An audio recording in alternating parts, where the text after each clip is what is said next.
فرنسا ما بقى فيها ما يدار الاخوان. بزاف ديال الناس انت تقول لهم هاد اللعيبه هادي تيتسحابوا تكذب عليه، ولا ما بغيتيش يجي، ولا ما بغيتيش ليه الخير، ولا شي حاجه بحال ما كان. لا، راه خصك تفهم المعنى والمغزى الحقيقي ديال هاد اللعيبه هادي. ماشي تنقول لك غادي تجي ما غاديش تلقى الخدمه، ولا ما غاديش تلقى ما تاكل، ولا ما تلبس. لا، غادي تجي وتخدم وكل شيء. شي هنايا اللي عنده الوراق راه خدام، واللي ما عندوش الوراق حتى هو خدام. غير هو تيبقى داك اللي ما عندوش الوراق تضرب تامر لك حلا. تنقول لك هنا تعيش معاهم العذاب الالم، كلشي تيحرط عليه. العرب خوتو العرب تيحرطوا عليه باش نكونوا واضحين.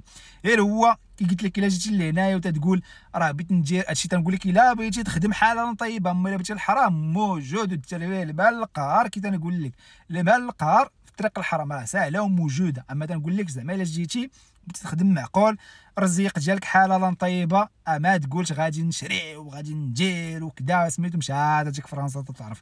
انا راه الصالير ديالك الا كمل لك الشهر لا تقولها لحد. انا راه اغلبيه الناس اللي تيعيشوا بالتيكوفير تتشد الصالير ديالك ما تيجي فين يكمل الشهر، انت تيلقاك دخلتيها في التيكوفير البنكه تتسالك، تيدخل الصالير ديال الشهر الاخر تتلقى البنكه دات لك بعدا داكشي اللي تتسالك الصالير ديالك ما بقى فيه حتى شي حاجه. بتكون هادي هي فرنسا اللي ولات دابا تولي عايش مع البنكه اقتطاعات من هنا ومن لهيه. اما تنقول لك الا بغيتي شي دوك اللي تيقول لك راه عندي الدار والطوموبيله سميتو تلقى ديال داكشي بكريديات وغرق كريديات. تقول لك انايا الا بغيتي تعيش فهمتي حلاله طيبه ما كاين لا كريدي لا مخر لا سرق لا خرود لا سميتو، عينسى هذيك فرنسا اللي تتخيل انت في دماغك راه غادي تجي وغتلقى كل شيء موجود وساهل.